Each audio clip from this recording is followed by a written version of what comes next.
தமிழ்நாட்டில் திட்டமிட்டபடி ஜூன் 2ஆம் தேதி பள்ளிகள் திறக்கப்படும் என பள்ளிக் கல்வித்துறை அறிவித்துள்ளது. கடந்த மே 1ஆம் தேதி முதல் தமிழ்நாட்டில் உள்ள அனைத்து பள்ளிகளுக்கும் கோடை விடுமுறை அளிக்கப்பட்டது. கோடை காலத்தில் வெப்பம் நிலவுவதை பொறுத்து கோடை விடுமுறையில் மாற்றம் இருக்கலாம் என்று எதிர்பார்க்கப்பட்டது.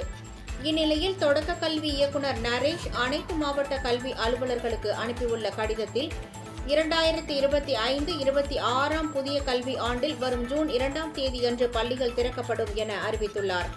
மேலும் அன்றைய தினம் அனைத்து அரசு மற்றும் அரசு நிதியுதவி பெறும் தொடக்க மற்றும் நடுநிலை பள்ளிகளையும் திறப்பதற்கான நடவடிக்கைகளை மேற்கொள்ள பள்ளி தலைமை ஆசிரியர்களுக்கும் அறிவுரைகள் வழங்க வேண்டும் என கூறியுள்ளார்.